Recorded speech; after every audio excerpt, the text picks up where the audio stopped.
23 నుంచి కనుక మనం చూస్తే, when we see verse 23 onwards, John chapter 19, 23 onwards, here we see the soldiers, they are dividing his clothes. ఆయన యొక్క వస్త్రాల్ని వాళ్ళు ఏం చేసుకుంటున్నారు? పంచుకుంటా ఉన్నారు. అన్నీ పంచేసుకున్నారు, ఇంకొకటే మిగిలింది. దాన్ని అంగి అని రాశారు తెలుగులో. అదవుతుందా? ఇంగ్లీష్లో ఏం రాశారు? Tunic. Tunic remained. Everything it was distributed among themselves equally. Tunic remained. This tunic is a single piece tunic, and tunic is something which people wear next to their skin. వారి చర్మాన్ని తర్వాత నెక్స్ట్ లేయర్ ఏంటంటే ఈ tunic అనేది వేసుకుంటారు. అంటే లోపల వేసుకునేటువంటి వస్త్రం. ఈ వస్త్రం మీద ఇంకా కొన్ని వస్త్రాలు వేసుకుంటారు, కప్పుకుంటారు అన్నమాట. మిగిలినన్నీ తీసేశారు. ఇంకేం మిగిలింది? ఆఖరికి ఆయన యొక్క అంగీ మిగిలింది. అంటే దాని అర్థం ఏంటి? యేసుక్రీస్తును దిగంబరిగా ఆ భయంకరమైన అవమానానికి అప్పగిస్తూ సిలువలో వేలాడదీశారు. సిలువలో ఆయన పొందుతున్నటువంటి భయంకరమైన వేదనతో పాటు తన సొంత తండ్రి ఆయన్ని పాపిగా, మన పాపమంతా ఆయన మీద పడిపోవడం వల్ల ఆయన తన సొంత తండ్రి పాపిగా చూడడం అనేటువంటి భయంకరమైన వేదన అదొక పక్క అయితే, శారీరక వేదన ఇంకొక పక్క అయితే, భయంకరమైన అవమానం ఇంకొక పక్క ఉంది. అవమానం ఇంకొక పక్క ఉంది. శరీరం మీద వస్త్రాలు లేవు, గుర్తుపెట్టుకోండి.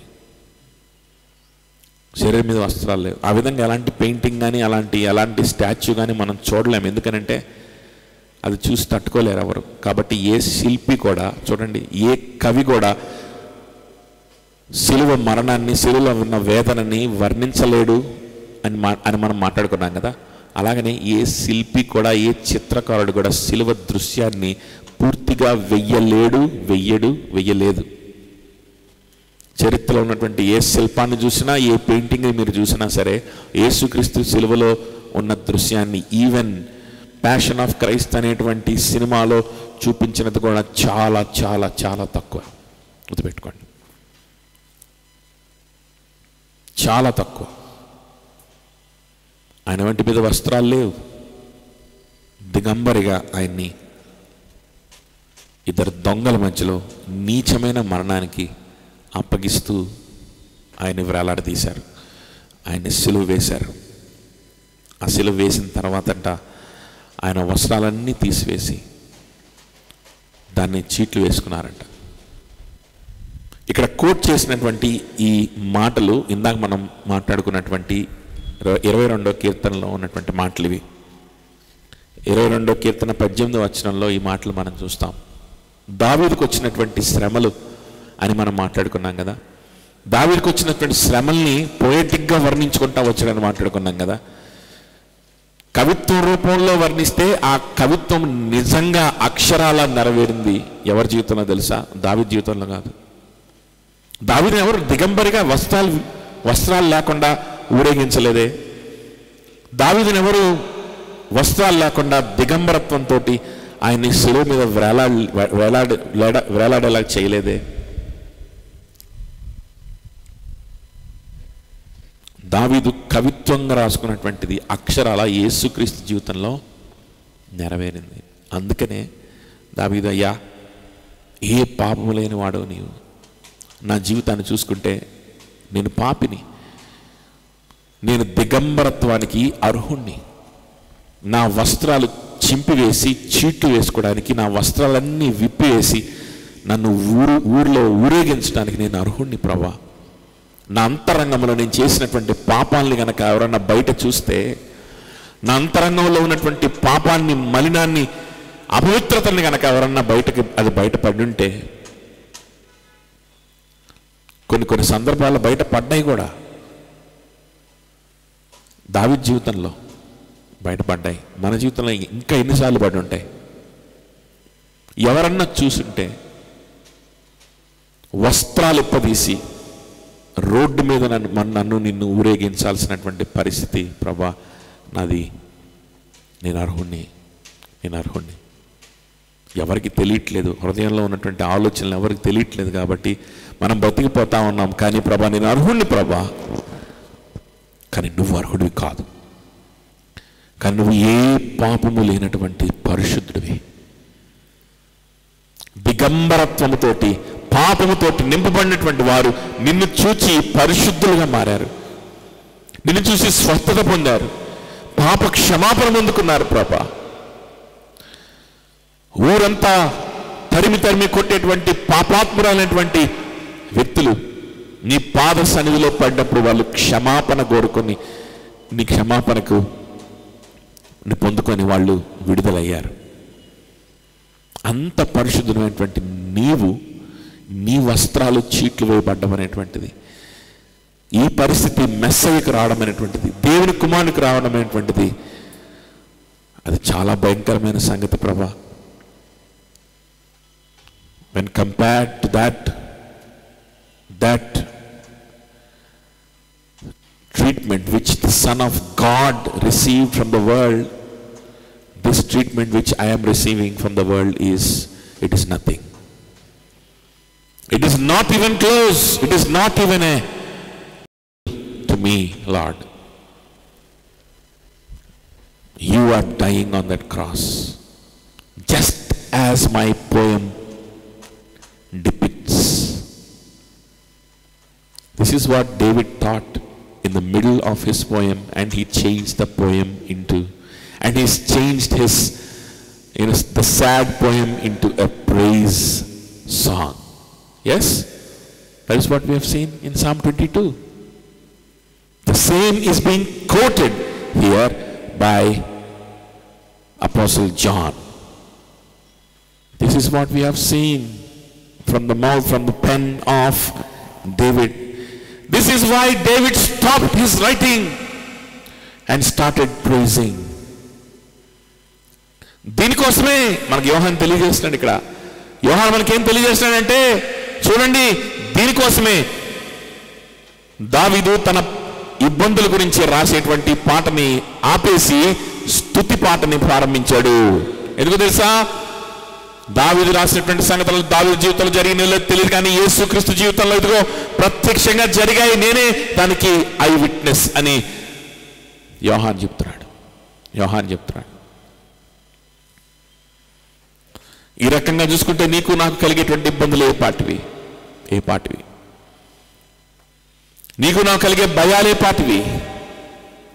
నీకు నాకు ఉన్నటువంటి యాంగ్జైటీస్ ఏ పాటివి? This is what John wants to teach us. This is what he wants to teach us. So what is happening here? They have taken away the tunic from his body. They have made him naked. Whose nakedness is that? Whose reproach is that? It is mine. It is yours. Remember that. You know what happened in Matthew chapter 9, 20 to 22? Please turn to Matthew chapter 9, 20 to 22 verses. 20, 21, 22 verses. మత్తయి సువార్త 9వ అధ్యాయం 20, 21, 22 వచనాలు చూద్దాం. ఆ సమయమున ఇదిగో 12 సంవత్సరముల నుండి రక్తస్రావము రోగము గల ఒక స్త్రీ, నేను ఆయన పై వస్త్రము మాత్రము ముట్టితే బాగుపడుదునని తనలో తాను అనుకొని ఆయన వెనుకకు వచ్చి ఆయన వస్త్రపు చెంగు ముట్టెను. యేసు వెనుకకు తిరిగి ఆమెను చూచి, కుమారి, ధైర్యముగా ఉండుము, నీ విశ్వాసము నిన్ను బాగుపరచనని చెప్పగా ఆ గడియ నుండి ఆ స్త్రీ బాగుపడెను. చాలా ధైర్యముగా ఉండుము, నీ విశ్వాసము నిన్ను బాగు చేసింది అని చెప్పాడు. ఎవరి మీద విశ్వాసం? ఈ చోజన్ అనే ఒక దిక్కుమాల సినిమా ఉంది, యేసు ప్రభు సినిమా, చూడపాకండి పొరపాటును కూడా. ఆ దిక్కుమాల సినిమాలో మంచిగా తీసాడు, అంతా బాగానే ఉంది, కానీ విజువల్స్ అంతా మంచి ఖర్చు పెట్టాడు, కానీ అంత చెత్తగా తీసాడు. అక్కడ యేసు ప్రభు వస్త్రపు చెంగు ముట్టిన తర్వాత అయ్యా నేను స్వస్థత పొందాను అయ్యా అని చెప్పి ఆమె సంతోషపడతా ఉన్నప్పుడు అప్పుడు యేసు ప్రభు కిందకు వంగి, నువ్వు నన్ను స్వస్థపరుస్తా ఉన్నాక నాకు నమ్మకం ఉందయ్యా, నీలో స్వస్థత ఉందని నాకు నమ్మకం ఉందయ్యా, నువ్వు సహాయం చేసేవాడవని నాకు నమ్మకం ఉంది, నా అవమానాన్ని నువ్వు తీరుస్తావని నాకు నమ్మకం ఉంది, ఎందుకంటే నువ్వు మెస్సయ్యవి, నా పాపం మీదకి రావాల్సినటువంటి శిక్షను భరించడానికి వచ్చావు, నువ్వు నా పాపానికి రావాల్సిన దిగంబరత్వాన్ని, షేమ్ని భరించడానికి వచ్చావయ్యా, నిన్ను ముట్టితే, నిన్ను అంగీకరిస్తే, నిన్ను వేడుకుంటే నాకు స్వస్థత ఉంది అని చెప్పి ఆమె విలపిస్తూ ఉన్నప్పుడు అప్పుడు యేసు ప్రభు క్యారెక్టర్ కిందకు వంగి, అమ్మా నిన్ను స్వస్థపరిచింది నేను అనుకున్నావా, నేను కాదు నిన్ను స్వస్థపరిచింది నీ విశ్వాసం అంటాడు. ఇట్లాంటి దిక్కుమాల డైలాగులు ఉన్నాయి, అందుకే చూడకూడదు అది. కానీ బైబిల్ అలా లేదు. నీ విశ్వాసం నిన్ను స్వస్థపరిచింది, నేను కాదు అనలా. అని దాని అర్థం ఏంటంటే విశ్వాసం అని అంటే నా మీద నీకున్న విశ్వాసం, నేను పొందబోయేటువంటి సిలువ మీద నువ్వు పెట్టుకున్న విశ్వాసం, నేను మెస్సయ్యనని నీ పాపములు మోసుకొని పోయేటువంటి దేవుని గొర్రెపిల్లనని లేఖనముల ద్వారా నువ్వు విని దాన్ని నమ్మి నా మీద నువ్వు విశ్వాసం ఉంచావే, ఆ విశ్వాసం నిన్ను స్వస్థపరిచింది. In that stupid movie, Jesus character says that, oh woman, it's not me who healed you, it is your faith. That means they're trying to indoctrinate us that there is nothing in Jesus, but there is something in our faith. Our faith is greater than Jesus. What a stupid logic it is. What a blasphemous thought it is.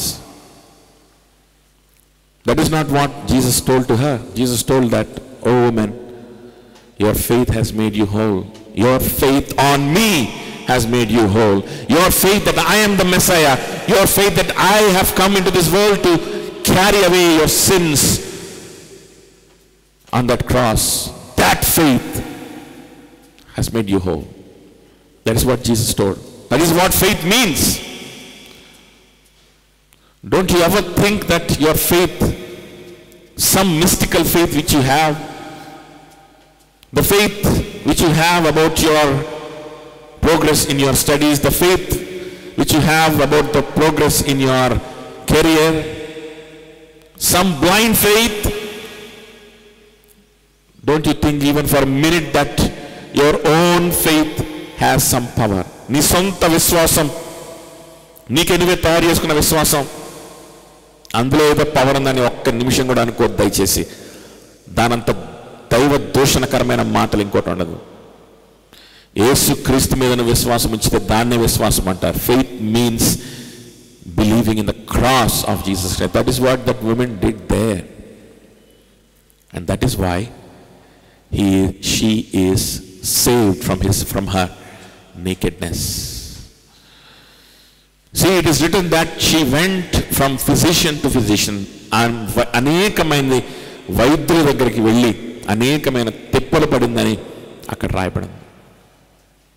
రక్తస్రావంతో 12 సంవత్సరాలుగా బాధపడుతుందని ఇక్కడ రాయబడింది. ఆ గర్భాశయంలో ఆమెకు ఏ problem వచ్చిందో మనకు తెలియదు, కానీ ఈరోజు కూడా అలాంటి ప్రాబ్లమ్స్ చాలా ఉన్నాయి. మందులు కూడా సరిగ్గా లేవు. ఒక్కోసారి అలాంటి ప్రాబ్లం వచ్చిన వాళ్ళకి తెలుస్తూ ఉంటుంది అది ఎంత ఇబ్బందో. కానీ ఇప్పుడు ఈ రోజుల్లో ఉన్న ఇబ్బంది కంటే అప్పుడు ఇంకా ఇబ్బంది. ఎందుకో తెలుసా? కనీసం అప్పటికప్పుడు ఆ రక్తస్రావాన్ని ఆపడానికి కూడా మందులు లేవు, ఫస్ట్ పాయింట్. ఇంకొకటి, అటువంటి రక్తస్రావం కలిగినటువంటి స్త్రీలను దేవుని మందిరంలోకి అనుమతించరు. అటువంటి స్త్రీలు అపవిత్రులుగా భావించబడతారు. Such women are untouchables. They are not supposed to enter into the temple and worship God. That is the situation in those days. That is the kind of own belief those Jews have created. That is the religion which they have created. And they will say that, how did you create this religion? Everybody will say, Bible. That is why we have a confession. అదేందా? ఎందుకు మనకు confession ఎందుకు, London confession ఎందుకు, London Baptist confession ఎందుకు, ఇవన్నీ ఎందుకు అని అంటే Bible చాలదానంటే ప్రతోడది చెప్తాడు, ప్రతోడు బైబిల్ అనే చెప్తాడు. కానీ బైబిల్లో ఏముంది స్పష్టంగా దాన్ని బయటికి తీసుకొచ్చి ఒక్కొక్క దాన్ని వివరించి this is how we interpret the Bible అని మనం ఏం ఇంటర్ప్రిట్ చేసుకుంటున్నామో కూడా మనం స్పష్టంగా చెప్పేదాన్ని కన్ఫెషన్ అంటారు. సో అలాంటి కన్ఫెషన్ ఉండాలి సంఘానికి. సో మన confession 1689 London Baptist confession. So దేని ఆధారంగా చేసుకొని చెప్తున్నారు బాబు ఇవన్నీ అని అంటే బైబిల్ అని చెప్తారు, వాళ్ళు కూడా బైబిల్ అని చెప్తారు. కానీ మనము బైబిల్ని ఆధారం చేసుకొని ఇటువంటి ఆచారాలని తయారు చేయం. మనకు కన్ఫెషన్ ఉంది కదా, ఆ కన్ఫెషన్ని మీద మనం నిలబడతాం. బైబిల్ని ఆధారం చేసుకొని ఎవడికి ఇష్టం వచ్చినట్లుగా వాడు ఆచారాలను తయారు చేయడానికి వీలు లేదు. బైబిల్ యేసయ్య కోసం చదువుతాం, యేసయ్యతో సంబంధం కలిగి ఉండడానికి చదువుతాం, యేసయ్యను ప్రేమించడానికి చదువుతాం, ఆయన్ని స్తుతించడానికి, ఆయనలో సంతోషించడానికి, ఆయన్ని గణపరచడానికి మనం చదువుతాం. That is why we read the Bible today, because that is what we confess. Luckily that is what that woman had confessed. ఆ రక్తస్రావంతో బాధపడుతున్న ఆ స్త్రీ కూడా అలాంటి కన్ఫెషన్ ఉంది ఆమెకి. ఎలాంటి కన్ఫెషన్ ఉంది? నాకు రక్తస్రావం ఉంది, నేను పాపాత్మురాల్ని, నేను మందిరానికి పోకూడదు, నేను ఇంకింతే, నేను శపించబడ్డా, ఇంకా నా బతుకైపోయి. ఈ కన్ఫెషన్ కాదు, ఆ యూదులు నేర్పించిన కన్ఫెషన్ కాదు. ఏమా మంచి కన్ఫెషన్ ఉంది ఆమెకి, మంచిగా బైబిల్ ఇంటర్ప్రిట్ చేసింది. యేసయ్య, ఆయన మెస్సయ్య, దేవుని కుమారుడు, నా పాపముల నిమిత్తం మరణించడానికి వచ్చాడు, దేవుని గొర్రెపిల్లలాగా నా పాపానంతా మోసుకెళ్ళడానికి వచ్చాడు. ఆయన నా పాపాన్ని క్షమించడానికి వచ్చినప్పుడు నాకున్నటువంటి అస్వస్థతను క్షమించి, ఈ అస్వస్థతని ముట్టి స్వస్థపరిచి ఆయన పరిచర్యలో పాల్గొనడానికి, ఆయన్ని స్తుతించడానికి, ఆయన మందిరంలో ఆయన్ని ఆరాధించడానికి నాకు అవకాశం కూడా అనుకుంది. విశ్వాసం నుంచి వెళ్ళి ముడితే అందరికీ తన జీవితం బట్టబయలైపోయి ఉందన్నమాట. అప్పటికే అందరికీ. ఎందుకు? మందిరంలో ప్రవేశించడానికి ప్రయత్నిస్తుంది. అప్పుడు కూడా వచ్చి చెప్తాడు, లోపల రానిబాకండి రా బాబు, ఏమకి ఆ రోగం ఉంది, రక్తం వస్తూ ఉంటుంది, రానివద్దు, అపవిత్రమైన స్త్రీ అని చెప్తారు. అందరూ మాట్లాడుకుంటారు, గుసగుసలాడుకుంటారు, పంపించేస్తారు. సినగోగులు దగ్గరికి రానివ్వరు, మందిరం దగ్గరికి రానివ్వరు, ఎక్కడైతే దేవుని వాక్యం ప్రకటింపబడుతుందో అక్కడికి రానివ్వరు. ఎందుకు? అపవిత్రత. So that is a kind of thing she is going through. ప్రభువుని ఆశ్రయించినప్పుడు, ఆయన మీద విశ్వాసం వచ్చినప్పుడు, ఆయన ఆరాధించుకునేటువంటి భాగ్యాన్ని ఆమెకు ఇచ్చాడు, ఆమెను స్వస్థపరిచాడు. ఒక్క క్షణంలోనే ఆమె స్వస్థత పొందుకుంది. అమ్మ, నీ విశ్వాసమే నిన్ను స్వస్థపరిచింది. అమ్మ, నేను ఎవరో నువ్వు విశ్వసించావు, నన్ను ఆరాధించాలనే ఆశతో నువ్వు నా వస్త్రపు చెంగుని ముట్టావు, కాబట్టి నీ విశ్వాసం నిన్ను స్వస్థపరిచింది. నీ జీవితము, నీ రోగము, నీ అవయవాల్లో ఉన్నటువంటి రోగం గురించి ఊరంతా తెలుసు. ఒక స్త్రీకి ఇలాంటి రోగాలు ఊరంతా తెలుసుకోవడం అని అంటే అది ఆమె it is equal to nakedness. ఆమె గౌరవానికి అది ఎంతో భంగంగా ఉంటుంది కదా. So Jesus healed and Jesus brought her out of her nakedness on that day. ఆమె యొక్క దిగంబరత్వముల దగ్గర నుంచి, ఆమె యొక్క అవమానము నుంచి ఆమెను ఆ రోజున క్రీస్తు ప్రభు వారు బయటికి తెచ్చాడు. అలాగని యోహాను సువార్త 8వ అధ్యాయంలో ఏం జరిగిందో చూద్దాం. చూడండి, let us see what we find in Gospel of John chapter 8 verse 1 onwards.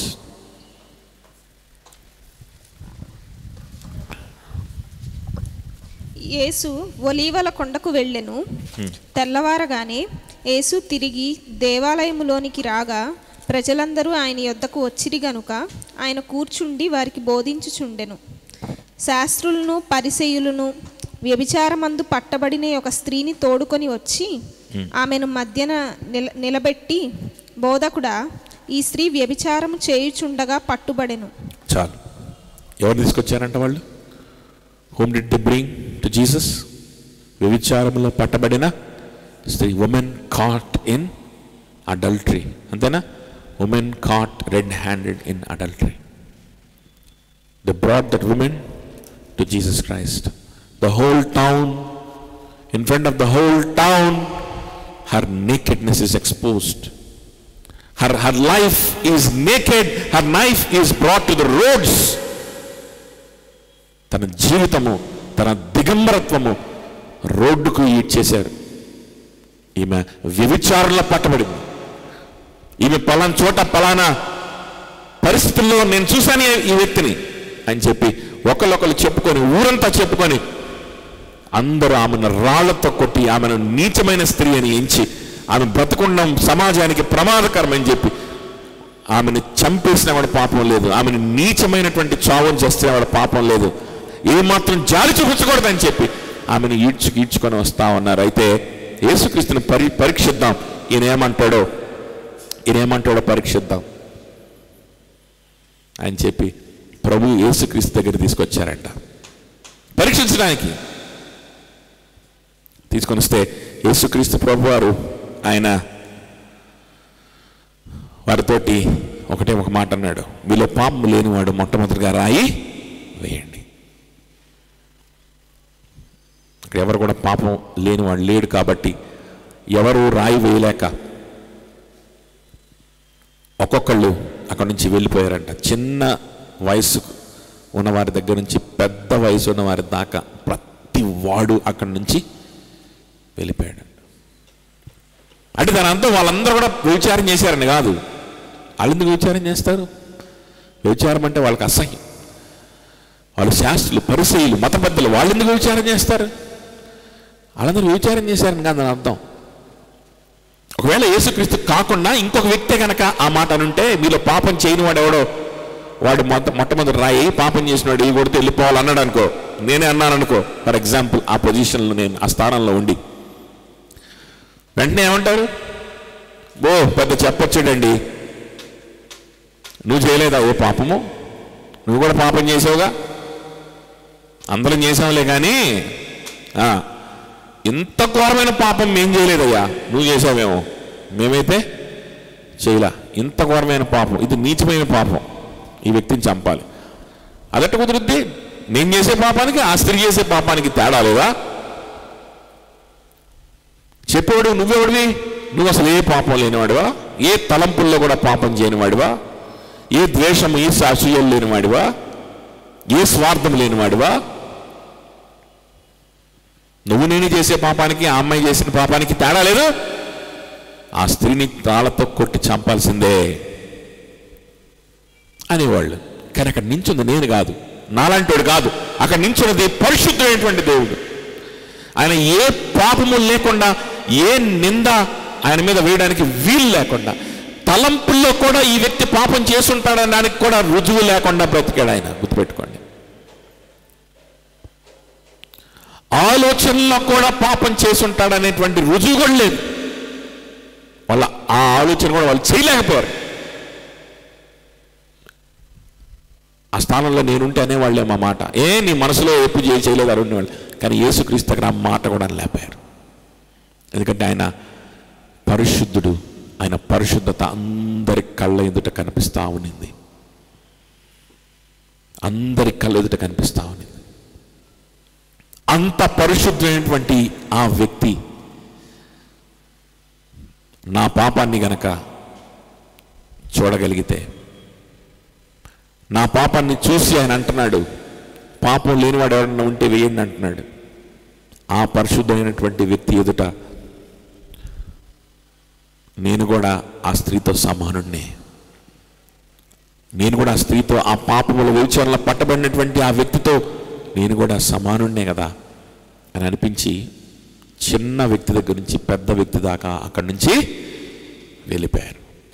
వెళ్ళిపోతే అప్పుడు ప్రభు ఏమన్నాడంటే, ప్రభు ఏమన్నాడు చూడండి, 10వ వచనం, verse 10. యేసు తల ఎత్తి చూచి, అమ్మా వారు ఎక్కడున్నారు ఎవరు నేను శిక్షింపలేదా అని అడిగినప్పుడు ఆమె లేదు ప్రభా అని.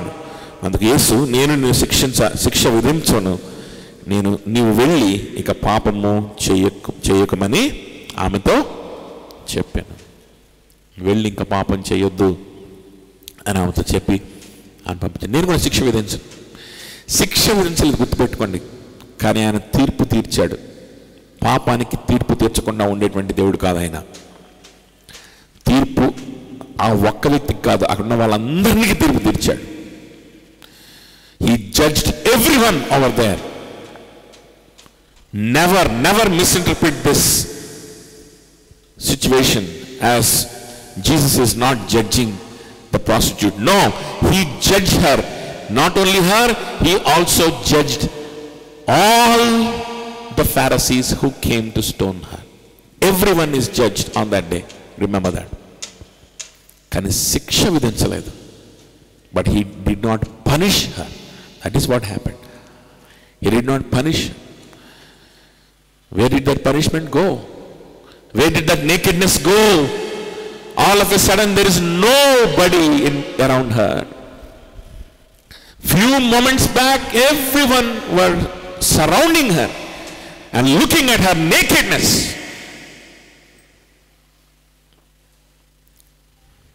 And all of a sudden there is no one around her. ఏరమ్మా వారందరూ ఏరి, ఎవరు శిక్షించలేదా? ఎవరు లేరు ప్రభా, అందరూ వెళ్ళిపోయారు. నా దిగంబరత్వాన్ని ఎక్స్పోజ్ చేస్తున్నటువంటి వ్యక్తులు, నా దిగంబరత్వాన్ని ఊరంతా ప్రకటిస్తున్నటువంటి వ్యక్తులు ఎవ్వరు లేరు, నా చుట్టూ కనపడలేదు. ఏమైపోయింది నీ దిగంబరత్వం? What happen to your nakedness? What happen to your nakedness on the day? What happened to that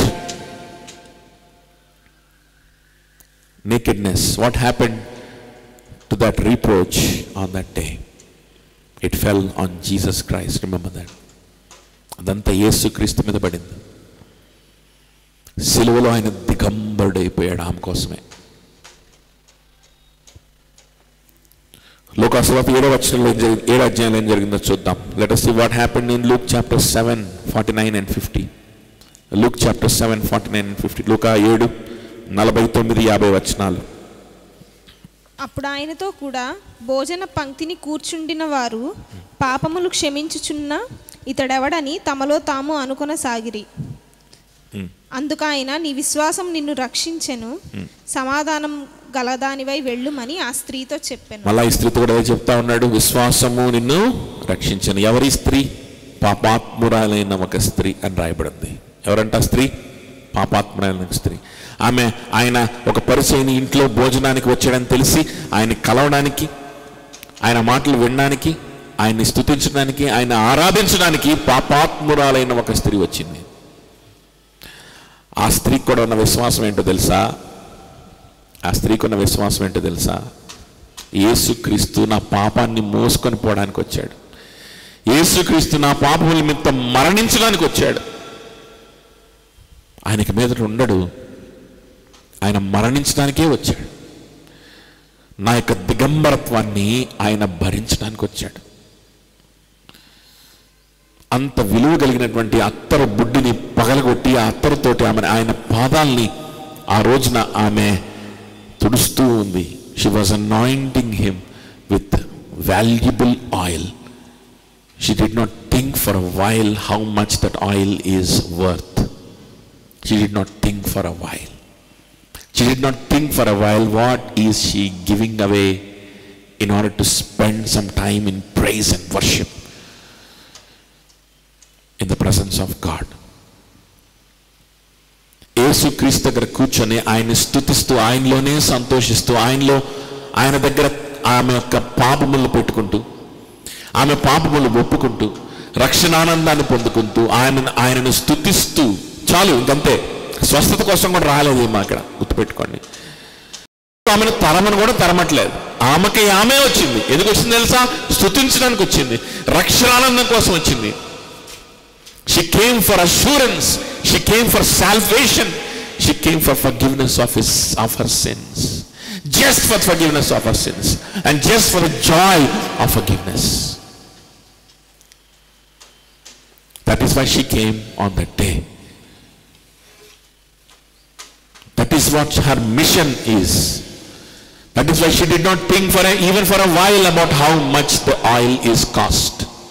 The cost of that oil which she anointed Jesus with is worth a year full of wages. She did not think for a while. ఒక సంవత్సరపు జీతం దాని విలువ, ఒక సగటు కార్మికుడి యొక్క సంవత్సర జీతం ఆ అత్తరు యొక్క విలువ. ఆమె పాపాత్మురాలు కాబట్టి అలాగే సంపాదించిందో మనకు తెలియదు, కానీ ఏ అక్రమంగా సంపాదించిందో మనకు తెలియదు, కానీ లేకపోతే కష్టపడి సంపాదించి ఉండొచ్చు. ఏ విధంగా సంపాదించినా ఆమె ఆలోచించలేదు, నా ప్రభువుని నేను ఆరాధించాలి, నా ప్రభువుని నేను ఆరాధించాలి. ఆమె పాపములంతా ఒప్పుకొని ఆయన పాదాల దగ్గర ఆ అత్తరును పోసి ఆమె విలపిస్తూ ఆయన్ని స్తుతిస్తుంది. ఏమో స్తుతిస్తుండొచ్చు, ఏమని ఆరాధిస్తుండొచ్చు, ఏమని విశ్వసిస్తున్నామని ఆయన్ను ఏమని విశ్వసిస్తుండొచ్చు చెప్పండి. అయ్యా, నా దిగంబరత్వం ఊరంతా తెలుసయ్యా. ఆమె పేరే బైబిల్లో రాయబడింది ఏంటో తెలుసా? పాపాత్మురాలైన స్త్రీ. నాకు దిగంబరత్వం ఊరంతా తెలుసు, నా దిగంబరత్వము ప్రపంచమంతా తెలుసు ప్రభువా, కానీ నువ్వు నన్ను క్షమించడానికి, నువ్వు నాకు కృపనివ్వడానికి, నువ్వు నాకు పరిశుద్ధతనివ్వడానికి, నా జీవితాన్ని మార్చడానికి, నువ్వు నాతో కలిసి నాతో స్నేహం చేసి నన్ను ఓదార్చి నన్ను బ్రతికించడానికి, నన్ను నరకానికి పోకుండా నీ రాజ్యంలో చేర్చుకోవడానికి ఈ దిగంబరత్వాన్ని నువ్వు తీసుకోబోతున్నావు. నువ్వు దానికోసమే వచ్చావు. నేను భరించాల్సిన దిగంబరత్వాన్ని నువ్వు తీసుకోబోతున్నావు. ఏదో ఒక రోజు నా పాపంలో నేను పట్టబడి ఏ జబ్బుకో నేను లోనై దిగంబరిగా రోడ్డు మీద నేను శిక్షింపబడాలి. ఆ తర్వాత మరణించిన తర్వాత నీ యొక్క న్యాయమైన ఉగ్రత కింద నలిగిపోవాలి. బ్రతికున్నంత కాలం అంతా నా దిగంబరత్వాన్ని, నా పాపాన్ని నేను కప్పుకొని ఉండొచ్చు, నా పాపాన్ని నేను మభ్యపెట్టి మనుషుల దగ్గర వేషధారణ చేసి ఉండొచ్చు, కానీ నేను మరణించిన తర్వాత నీ సింహాసనం మీద ఎదురు నిలబడిన తర్వాత ఎవరు ఏది నేను కప్పుకోలేను, నేను దిగంబరిగానే నిలబడతాను. ఆ రోజు నా దిగంబరత్వాన్ని నువ్వు చూస్తావు, నువ్వు నీ కోపాన్ని నా మీద కొమ్మరిస్తావు. భయంకరమైన నరకపు శిక్ష, దానికే నేను అర్హురాల్ని. కానీ ఆ నరకమంతటిని కూడా నీ మీద నువ్వు తీసుకోవడానికి నువ్వు వచ్చావయ్యా. ఆ నరకమంతటిని నువ్వు భరించడానికి వచ్చావు ప్రభా అని ఆ అత్తరు పోసి ఆయనను అభిషేకిస్తూ ఆమె ఆరాధిస్తా ఉందంట. అప్పుడు ఉన్నటువంటి పరిశీలితో ప్రభు అంటా ఉన్నాడు, ఎక్కువ క్షమాపణ పొందిన వారు ఎక్కువగా ప్రేమిస్తారయ్యా అన్నాడు. ఏమన్నాడు? ఎక్కువ క్షమాపణ పొందిన వారు ఎక్కువగా ప్రేమిస్తారు. ఎంత క్షమాపణైనా నా దగ్గర ఉంది, ఎంత దిగంబరత్వాన్నైనా నేను భరించగలను, ఎందుకంటే సులువు మీద ఆ దిగంబరత్వం నేను తీసుకోబోతున్నాను. I'm going to take your nakedness on that cross.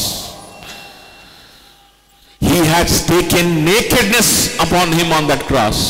No matter how bad your nakedness is, if you confess your sins today, He can cleanse you, He can make you holy, and He can take you into His kingdom. అలాగనే మనం ఆదికాండంలో కూడా చూసినప్పుడు మనకు అదే కనిపిస్తుంది.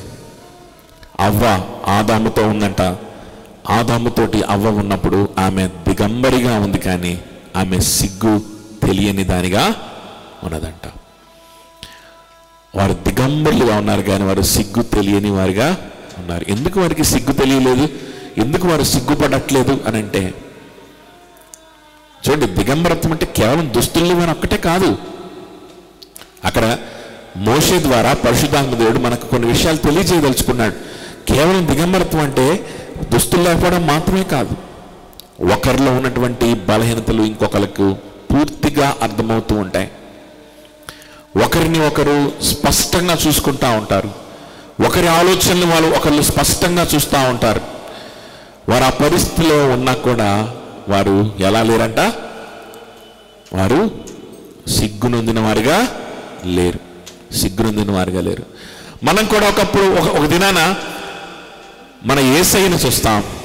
సంఘము కూడా సంఘం యొక్క వరుడైన యేసయ్యను చూస్తుంది. ఒకరోజు సంఘముగా మనందరం ఎత్తబడి ఒకరోజు యేసయ్యని ఎదుర్కొంటాం. ఎదుర్కొన్నప్పుడు యేసయ్యని ముఖాముఖిగా చూస్తాం. ఎవరు చూస్తారు? వధువైన సంఘము వరుడైన యేసయ్యను చూస్తూ ఉంటుంది. అలా చూసినప్పుడు అంట ఆయన ఎలా ఉన్నాడో వధువు కూడా అలాగనే ఉంటుందంట. ఆయన ఉన్నట్లుగానే మనం కూడా కనిపిస్తామంట. అదవుతుందా? ఆయన పరిశుద్ధతే మనలో ప్రతిబింబిస్తూ ఉంటుందంట. కాబట్టి అక్కడ సిగ్గునందని పనివారిగా నిలబడతాం. ఎలా నిలబడతాం? As servants, not ashamed, we will stand. We are going to stand before Him. If you are a part of a local church, if you are saved, if you have given your life for the Lord, if you share in the same belief which these women here have shared, if you are pouring out your life, your time, your energy, everything you have, your emotions, everything you have at the foot of Jesus Christ, like this woman did, if you are ready to do that, if you have that heart, if you have that kind of belief, you know, if you are living along with other people of God in the living church of God, as a church, you are going to be raptured one day when He comes. And on that day, you will look into His face and you will be like Him. And you will stand as a servant, not ashamed. Not ashamed. Just like Eve stood before Adam as a holy bride to a holy groom. When they were living in the glory of God before they sinned, they were naked and they were not ashamed. To give us that wonderful glory, Jesus took the nakedness upon Himself. మనకు ఆ గొప్ప మహిమనివ్వడానికి మన దిగంబరత్వాన్ని యేసయ్య తన మీదకి తీసుకున్నాడు. గుర్తుపెట్టుకోండి. ఆ శిలువలో ఆ తర్వాత 25, 28 వచనాలు 26 వచనాలు కూడా ఒకసారి చూసి మనం ముగించుకుందాం. 25 verse 25, John 19 verse 25. ఆయన తల్లి సహోదరియు క్లోపా భార్య అయిన మరియయు మగ్దలేనే మరియయు యేసు శిలువ యొద్ద నిలుచుండిరి. యేసు తన తల్లియు తాను ప్రేమించిన శిష్యుడిని దగ్గర నిలుచుండుట చూచి, అమ్మా ఇదిగో నీ కుమారుడు అని తన తల్లితో చెప్పాను. తర్వాత శిష్యుని చూచి, ఇదిగో నీ తల్లి అని చెప్పాను. ఆ గడియ నుండి ఆ శిష్యుడు ఆమెను తన ఇంట చేర్చుకొనెను. At that hour he took her into his own house. So who is that? So who are the characters that are present there? See, this is the whole thing is in one context. Who are the people that are present there? Jesus is on the cross. The soldiers are dividing his tunic before the cross, and a little bit further to the cross there are how many women? There are 4 women, right? Mary, the mother of Jesus, and 3 more Marys are how many? ఆయన తల్లి సహోదరియు Clopas భార్య అయిన మరియయు మగ్దలేనే మరియా అక్కడ నిల్చున్నారు. So 3 Mary's మనం చూస్తాం కదా. So ఈ క్లోపా భార్య అయినటువంటి ఇంకొక మరియ ఉంది, ఆమె కూడా చూస్తాం. వేరే సువార్త కూడా మనం చూస్తే కనుక యాకోబు జబదయి కుమారులు ఉన్నారు కదా, జబదయి కుమారుల యొక్క తల్లి అయినటువంటి మరియ కూడా ఉందని మనం చూస్తాం. ఆమె ఈ క్లోపా భార్య అయి ఉండొచ్చు. ఆమెకి ఇంకో పేరు కూడా ఉంది, సలోమి అనేటువంటి పేరు కూడా మనం వేరే గాస్పల్స్లో చూస్తాం. అదేమి ఈ గాస్పల్స్ మధ్యలో ఉన్నటువంటి డిస్ప్యూట్ కాదు, ఇది అంబిగ్యూటీ కాదు. ఇది కేవలం వారిని వేరే వేరే పదాలతో పిలవడం, ఒకే వ్యక్తికి డిఫరెంట్ నేమ్స్ ఉండడం దానికి. So this is not a big concern. So there are few women over there, and one among those women is Mary Magdalene, మగ్దలేని మరియా. ఎవరు ఈ మగ్దలేని మరియా అని కనుక మనం చూస్తే లూకాసు సువార్త 8వ అధ్యాయం చూస్తే తెలుస్తుంది.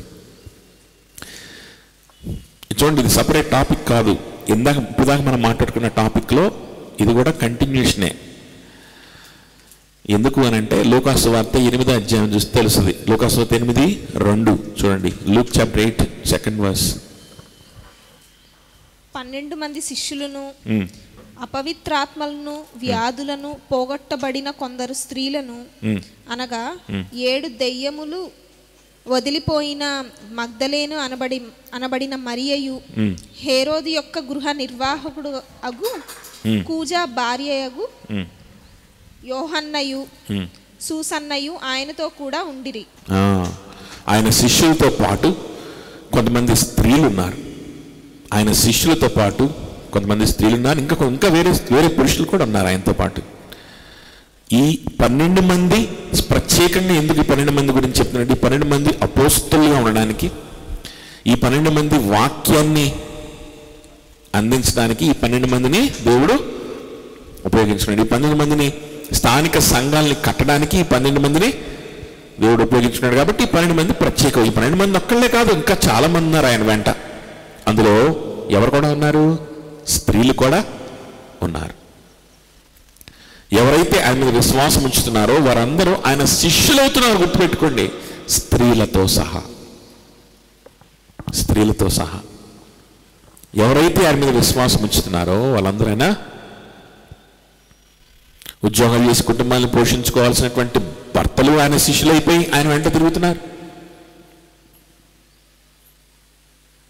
ఇంట్లో ఉండి భర్త ఏం చెప్తే చేస్తూ లోబడి ఉండాల్సినటువంటి స్త్రీలు ఆయనతోనే ఉంటున్నారు.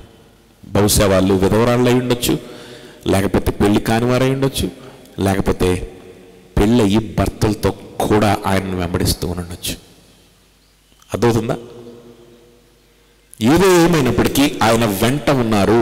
శిష్యుడు, విశ్వాసి శిష్యుడు అవుతాడు. గుర్తుపెట్టుకోండి, a believer will always be a disciple. Both those terms are synonyms అని ఎప్పటి నుంచో మనం మాట్లాడుకుంటున్నాం. అది బైబిల్ అంతట్లో మనకు కనిపించేటువంటి సత్యం.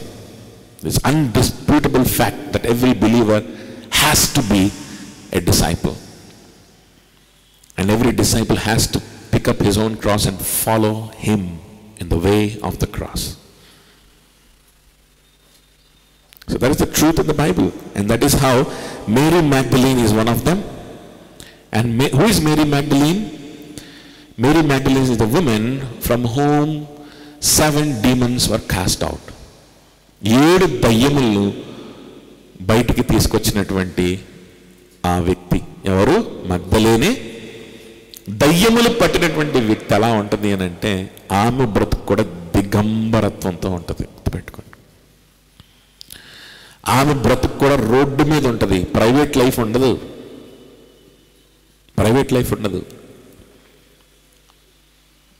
ఆమె ఏమి దాచిపెట్టుకోలేదు. బ్రతుకు రోడ్డు మీదే ఉంటుంది. అటువంటి వ్యక్తి స్వస్థపరచబడింది, యేసుక్రీస్తుని వెంబడించడం ప్రారంభించింది. ఆయనతోనే ఉంది. సిలువ వేసే సమయంలో కూడా తన తల్లి అయిన మరియతో పాటు ఉన్నదెవరు? మగ్దలేని మరియ. అలాగనే తన సొంత తల్లి అయినటువంటి మరియమ్మ కూడా అక్కడ ఉన్నట్లుగా మనం చూస్తాం. ఈ మరియకు భర్త అయినటువంటి యోసేపు మరణించాడు. ఆ మొక్కతే ఉంది. తన కుమారుడైన యేసుక్రీస్తు మరణిస్తూ ఉన్నాడు. ఆయన కూడా వెళ్ళిపోతూ ఉన్నాడు. కుమారుడు వెళ్ళిపోతే, అది జ్యేష్ఠ కుమారుడు వెళ్ళిపోతే ఆమె పరిస్థితి ఎలా ఉంటుంది? ఆమె పరిస్థితి కూడా, ఆమె జీవితం అనేటువంటిది బట్టబయలైపోతుంది. ఆమె రోడ్డు మీదకి వస్తుంది. అయితే ఆమె గౌరవాన్ని కాపాడడానికి, ఆమె యొక్క దిగంబరత్వాన్ని కప్పడానికి యేసుక్రీస్తు సిలువలో మరణిస్తా ఉన్నాడు. గుర్తుపెట్టుకోండి. ఆమె మీదకి రావాల్సినటువంటి భయంకరమైనటువంటి దిగంబరత్వం ఏంటో తెలుసా? నరకపు శిక్ష, తన పాపముల మీదకి ఆమెకు రావాల్సిన శిక్ష. ఆమె కూడా మళ్ళాంటి పాపే, ఆమె కూడా నరకానికి పాత్రురాలైనటువంటి వ్యక్తే. కానీ యేసుక్రీస్తు మీద విశ్వాసం ఉంచి ఆయనకి శిష్యురాలు అయిపోయింది తన తల్లి కూడా. ఆ శిష్యుల గణములో ఒకటిగా ఆమె కూడా ఆయన వెంబడిస్తూ ఉంది. ఆయన వెంబడిస్తున్నందుకు ఆయన మీద ఆమెకున్నటువంటి విశ్వాసాన్ని బట్టి ఆమె దిగంబరత్వం కూడా ఎవరు తీసేసుకున్నారు? యేసుక్రీస్తు ప్రభువారే తీసేసుకొని ఈ లోకంలో ఆమె బ్రతికే సమయంలో కూడా ప్రభువుతో కలిసి ఆయన్ని ఆరాధించి పరిశుద్ధాత్మ దేవుని సహవాసంతో ఆమె బ్రతకాలని ఉద్దేశించి దేవుడు పని చేస్తున్నాడు. అక్కడ ఏం చేస్తున్నాడంటే చుట్టుపక్కల చూస్తూ ఉన్నాడు. సరిగ్గా కాంటెక్స్ట్లోకి వెళ్ళాలి. దేవుని వాక్యాన్ని ఇష్టం వచ్చినట్లుగా ఇంటర్ప్రిట్ చేయకూడదు. దేవుని వాక్యం చదివే పద్ధతి ఏంటి అని అంటే ఆ ప్రాంతంలోకి, ఆ స్థలంలోకి మనం వెళ్ళిపోవాలి, ట్రావెల్ చేసి అక్కడ నించొని చూడాలి. రాయబడినటువంటి వచనంలో ప్రతి పదము జాగ్రత్తగా అబ్జర్వ్ చేయాలి. అక్కడేముంది? యేసు తన తల్లియు తాను ప్రేమించిన శిష్యుడును దగ్గర నిలుచుండుట చూశాడంట. యేసుక్రీస్తు చుట్టుపక్కల చూస్తూ ఉన్నాడంట. చూస్తూ ఉంటే ఏం కనిపించింది యేసుక్రీస్తుకి? ఎవరు కనిపించారు? ఎవరన్నా కనిపిస్తారేమో చూసాడంట. చూస్తే ఎవరు కనిపించారు? తన తల్లికి దగ్గరలో ఎవరున్నారు? మిగిలిన శిష్యులు కూడా ఉంటే ఉండొచ్చు, ఒకళ్ళిద్దరు. లేకపోతే బహుశా యోహాను ఒక్కడే ఉన్నాడేమో, మిగిలినందరూ చెదిరిపోయారు, పారిపోయి ఉంటారు. మన పేతులు ఎక్కడున్నాడో దేవుడికి తెలియాలి. ఎక్కడ ఉన్నాడో ఎక్కడ దాక్కున్నాడో తెలియదు పాపం. ఆయన ఏడ్చుకుంటా పశ్చాత్తాపడతా, ఆయన పరిస్థితి బాగలేదు. సరే యోహాను అక్కడ ఉన్నాడు, మిగిలిన వాళ్ళు ఉండొచ్చు, మిగిలిన స్త్రీలు ఉండొచ్చు, మిగిలిన వాళ్ళందరూ. కానీ యేసుక్రీస్తు, కానీ మరియమ్మకు దగ్గరగా ఎవరు కనిపించారు? యోహాను కనిపించాడంట. అంటే యేసుక్రీస్తు చూస్తూ ఉన్నాడు, ఈ మరియ నేను వెళ్ళిపోయిన తర్వాత ఒంటరిగా ఉండడానికి వీల్లేదు. ఈ మరియే కాదు, ఇక్కడ ఉన్నటువంటి మరియలు ఎవ్వరు కూడా ఒంటరిగా ఉండడానికి వీలు లేదు. బహుశా ఈ మగ్దలేని మరియకి వాళ్ళకి వాళ్ళు ఎవరన్నా ఉన్నారేమో బంధువులు, కానీ మరియమ్మకి ఎవరు లేరు. ఎవరు లేకపోయినా సరే ఆమె ఒంటరిగా ఉండడానికి వీలు లేదు. ఆమె తన రక్షణ ఆనందంతో స్తుతిస్తూ ఉండాలి. ఆమె తన రక్షణలో రోజు రోజుకి ఎదుగుతూ ఉండాలి. దేవుణ్ణి స్తుతిస్తూ ఆరాధిస్తూ దేవునిలో సంతోషించేదిగా ఉండాలి. అలా ఉండాలి అని అంటే ఈమెకు ఏం కావాలో తెలుసా? సహవాసం కావాలి. ఏం కావాలి? సంఘము కావాలి. ఈమె జీవితం రోడ్డు మీద పడకూడదు. ఈమె జీవితము సంఘములో భద్రపరచబడాలి. సంఘముగా ఈమె ఎత్తబడాలి. ఆ రోజున ముఖాముఖిగా మళ్ళా ఈమె చూస్తాను. అప్పుడు నేను పరిశుద్ధులుగా ఉన్నట్లు ఆమె కూడా పరిశుద్ధురాలుగా కనిపిస్తుంది. పరలోకానికి వారసురాలు అవుతుంది. This is the plan he had for that woman. I'm not saying mother, I'm saying woman, because that is what he called her. గుర్తుపెట్టుకోండి. ఇక్కడ తల్లి సెంటిమెంట్ లేదు, గుర్తుపెట్టుకోండి. ఎందుకో తెలుసా? యోహాన్ రాస్తున్నాడు గ్రీక్ పదంలో. యోహాను యేసు తన తల్లి అయిన యేసు తన తల్లియు తాను ప్రేమించిన శిష్యుని అన్నాడు కదా. ఆ తల్లియు అన్నప్పుడు యోహాను గారు రాసినటువంటి మాట ఏంటో తెలుసా? మదర్ అనేటువంటి మాట. అంటే గ్రీకులో మాతర్ అంటే మాత, మదర్, తల్లి, తన తల్లి అయిన మరియా. కానీ ఆ తర్వాత యేసుక్రీస్తు ప్రభు ఆమెను చూచి, అమ్మా ఇదిగో నీ కుమారుడు అన్నప్పుడు గౌరవప్రదంగా తెలుగులో అమ్మ అని రాశారు, కానీ గ్రీకులో యేసయ్య మాట్లాడిన మాట ఏంటో తెలుసా? గైనే అనేటువంటి మాట. గైనే అనే మాట అంటే దాని అర్థం ఏంటో తెలుసా? ఉమెన్, ఓ స్త్రీ,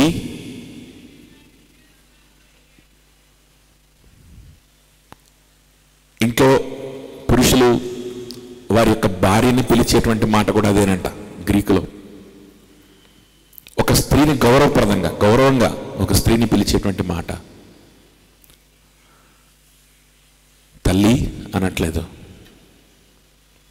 ఉమెన్.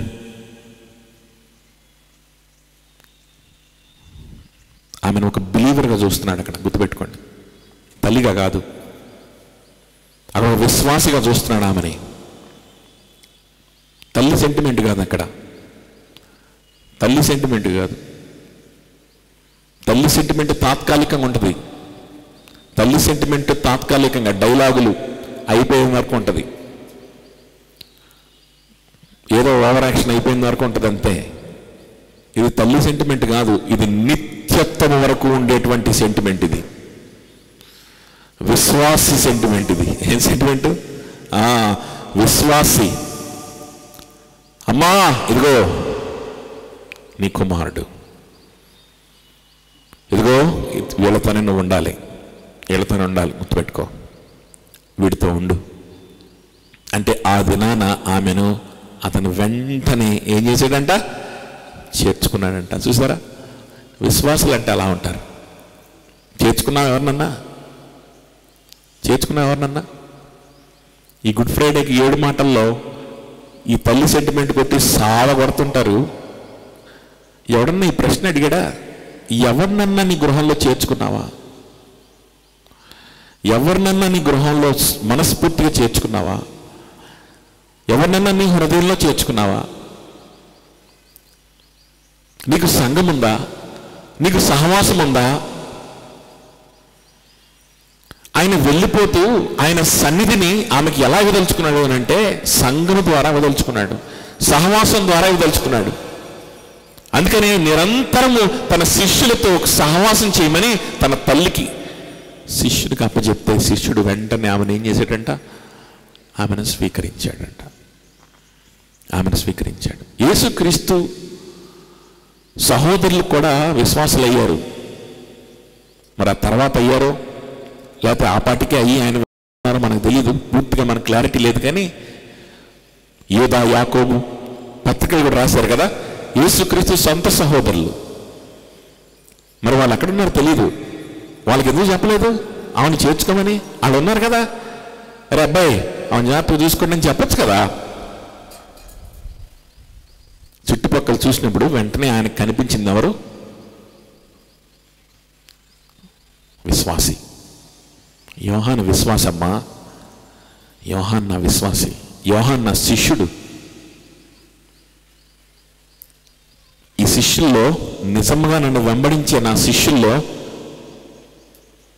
ఎవరినైనా నీ కుమారుడిగా అంగీకరించి స్వీకరించి వారి దగ్గర నువ్వు బ్రతకొచ్చు అంటే యోహాను కనిపించాడు. యోహాన్తో ఉండమంటే ఆమె యోహాన్ దగ్గరికి వెళ్ళిపోయింది. యోహాన్ ఆమెను స్వీకరించాడంట. సంతోషంగా మారు మాట్లాడకుండా ఆలోచించకుండా యోహాను స్వీకరించాడు. ఏముందండి పెద్ద విషయం, నేను చూసుకుంటాను యేసుప్రభు అని చెప్పి మాట చెప్పడం కాదు, ఇది స్వీకరించేశాడు తన గృహంలోకి. ఎవరిని ధైర్యం చెప్పడం కాదు. వాళ్లే పేదరికంలో ఉన్నారు, వాళ్లే మాలిన పరిస్థితిలో ఉన్నారు, వాళ్లే యేసుక్రీస్తుని వెంబడిస్తూ ఉన్నారు. వారి యొక్క వలలను, చేపలను, బోట్స్ని మొత్తాన్ని విడిచిపెట్టేసేసి ప్రభువుని వెంబడిస్తా ఉన్నారు. వ్యాపారాలని, చేపలు పట్టే ఉద్యోగాన్ని మొత్తం వదిలిపెట్టేసి ప్రభువుని వెంబడిస్తా ఉన్నారు. ఏమని? నీ గృహంలోకి తీసుకోమంటే యోహానుకి కుటుంబం ఉండే ఉంటుంది కదా, కానీ గృహంలోనికి వెంటనే ఆమెను ఏం చేసాడంట? తీసుకున్నాడు. అతనికి సొంత తల్లి ఉంది.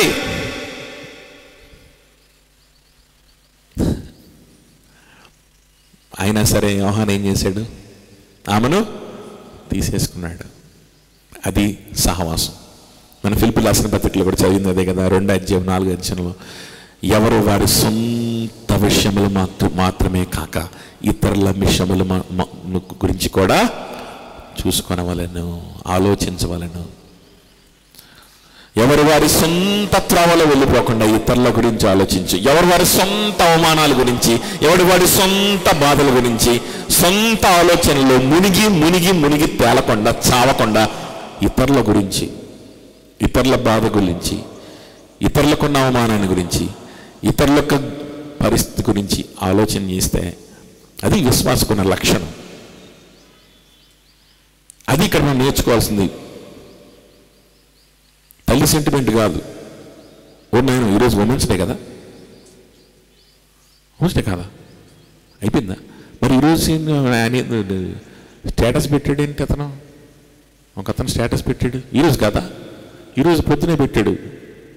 ఇప్పుడు గుర్తొచ్చింది నాకు.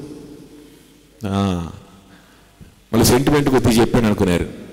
ఏ సెంటిమెంట్ అంటే సెంటిమెంట్లు ఏం లేవేడా. వాక్యం జాగ్రత్తగా ఒళ్ళు దగ్గర పెట్టుకొని చదవాలి, ఒళ్ళు దగ్గర పెట్టుకొని చదవాలి. ఇష్టం వచ్చినట్టు చదివి ఇష్టం వచ్చినటువంటి సొంత సెల్ఫ్ పిటీలన్నీ కుమ్మరించుకోవడానికి, సొంత బాధల్ని ఆలోచించుకోవడానికి వాక్యాన్ని వాడుకుంటే మామూలుగా ఉండదు, మామూలుగా ఉండదు. గుర్తుపెట్టుకోండి. కాబట్టి తన తల్లిని యోహానుకు అప్పచెప్పినట్లుగా ఇక్కడ మనం చూస్తాం కదా. ఆ గడియను నుండి ఆ శిష్యుడు ఏం చేశాడంటే ఆమె తన ఇంట చేర్చుకున్నాడు. చూసారా,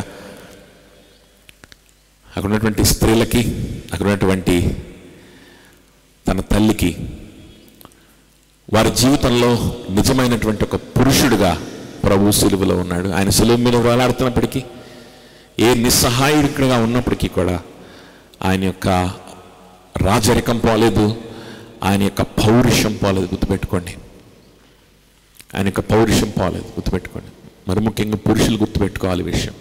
ఏ పరిస్థితిలో ఉన్నా సరే మనము ఇతరులకు ఎలా ఉండాలో తెలుసా? ఆశ్రయం ఇచ్చేవారిగా ఉండాలి. ఏ పరిస్థితిలో ఉన్నా సరే, ఎన్ని నెత్తి మీద ఎన్ని భారాలు ఉన్నా సరే మనము కుటుంబాన్ని పోషించుకునేవారిగా ఉండాలి. ఎన్ని ఇబ్బందులు ఉన్నా సరే మనం సంరక్షకులుగా ఉండడానికి దేవుడు నియమించాడు పురుషుల్ని. గుర్తుపెట్టుకో. అలాంటి పౌరుషత్వాన్ని సిలువలో కూడా యేసయ్య చూపించాడు. తల్లి సెంటిమెంట్ కోసం కాదు, సంఘంలో దేవుని బిడ్డల్లో ఎవరి నిమిత్తమైనా సరే ఆ పౌరుషం మనకు ఉండాలి. సంరక్షించేటువంటి క్యారెక్టర్ ఉండాలి. ముందు సంఘములో అది మనం నేర్చుకుంటే, మనం ఎక్సర్సైజ్ చేస్తే రేపొద్దున ఒక భార్య పట్ల, ఒక కుటుంబం పట్ల కూడా మనం ఆ సంరక్షణ అనేటువంటిది మనం చేయగలుగుతాం. మనం ఎప్పుడు యాలాడబడతా, మనం ఎప్పుడు నిస్సహాయంగా, ఎప్పుడు బ్రెయిన్ పని చేయట్లేదు, నేను సొమ్మసిల్లిపోయాను, నా పరిస్థితి బాగాలేదు, నాకు బుర్ర పని చేయట్లేదు అనే పరిస్థితిలో ఉండకూడదు. గుర్తుపెట్టుకోండి పురుషులారా. అంటే స్త్రీలు కూడా అలా ఉండకూడదు, పురుషులు మరి ముఖ్యంగా. అర్థమవుతుందా? ఏ స్థితిలో ఉన్నా సరే చూడండి, ఆ పరిస్థితుల్లో కూడా ప్రభు తన విశ్వాసుల గురించి ఆలోచిస్తూ వారికి సహవాసం ఎట్లా ప్రొవైడ్ చేయాలో ఆలోచించి సంఘములో తన తల్లిని, ఆ మిగిలినటువంటి స్త్రీలను చేర్చి వాళ్ళకి సహవాసం ఇచ్చాడు. ఆ తర్వాత వారందరినీ ఆయనే ఏం చెప్పాడు? ఆయన చెప్పినట్లుగా వారందరూ కూడా ఆ రోజు మేడగదిలో వాళ్ళు ప్రార్థన చేస్తూ ఉన్నప్పుడు ఈ స్త్రీలు కూడా వారితో ఉన్నారు. ఆ మేడగదిలో కూర్చొని వారు పెంతెకొస్తేనని ప్రార్థిస్తున్నప్పుడు పరిశుద్ధాత్మ దేవుని సహవాసాన్ని వాళ్ళందరూ అనుభవించారు. అందరూ కలిసి దేవుని సువార్త ప్రకటించడం ప్రారంభించారు. సంఘము ఉద్భవించింది ఆ రోజు. సంఘాన్ని కట్టడానికి దేవుడు తన తల్లిని, ఆ మరియను తన శిష్యునికి అప్పగించాడు. గుర్తుపెట్టుకోండి. ఎందుకంటే సంఘంలోనే సంతోషం, సంఘంలోనే ఆదరణ, దేవుని కృప, ఆరాధన, ప్రభు కోసం బ్రతికేటువంటి అవకాశం, పరిశుద్ధపరచబడేటువంటి అవకాశం సంఘంలోనే ఉంది. మనం సంఘంలో ఉంటే ఆయన లేని లోటు మనకు కనపడదు. ఆయన లేని లోటు మనకు కనపడదు.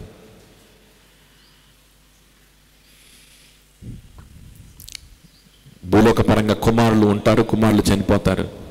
యుద్ధానికి వెళ్తే చనిపోరా? కుమారుడు చనిపోతాడు. యుద్ధంలో చనిపోయినటువంటి బిడ్డలు కలిగినటువంటి స్త్రీలు ఎంతమంది ఉండేవాడు? చాలామంది ఉంటారు. కానీ అమ్మా, నువ్వు నా విశ్వాసివి. ఒక కుమారుడిని కోల్పోయినట్లుగా నీకు బాధ ఉంటుందేమో, కానీ ఒక విశ్వాసిగా నీ దేవుని సన్నిధిని మాత్రం ఎప్పుడు కోల్పో. ఒక విశ్వాసిగా యేసుక్రీస్తు సహవాసాన్ని మాత్రం ఎప్పుడు కోల్పో. ఏది కూడా నా ప్రేమ నుండి నిన్ను ఎడబాపలేదు. నా సంఘంలో ఉండు, నా శిష్యులతో కలిసి ఉండు. వధువుగా ఒకరోజు ఎత్తపడతావు. యేసుక్రీస్తు మనకు నేర్పించినటువంటి విషయాల్ని మనం ధ్యానించుకొని ఆయన సిలువ ఎదుట మనం ఉండి కొంతసేపు let us meditate upon the cross as you go home. మళ్ళీ సాయంత్రం మనం మీకు ఉన్నటువంటి డౌట్స్ని, కొన్ని అప్లికేషన్స్ని దీంట్లోంచి మనం చూసుకుందాం. సో ఆలోపు 2 విషయాలు. ఒకటే విషయం మొత్తం, అదేంటి అని అంటే God took our nakedness upon himself. మన దిగంబరత్వాన్ని ఆయన తీసుకున్నాడు. మనకేమో ఏమిచ్చాడు తెలుసా? యాక్సెప్టెన్స్ ఇచ్చాడు, కౌగిలిని ఇచ్చాడు, తన యొక్క సంఘాన్ని ఇచ్చాడు, సహవాసాన్ని ఇచ్చాడు, సెక్యూరిటీని ఇచ్చాడు. ఆయన ఏం తీసుకున్నాడు? మన దిగంబరత్వాన్ని తీసుకున్నాడు. ప్రార్థన చేసుకుందాం. అందరు లేచినప్పుడు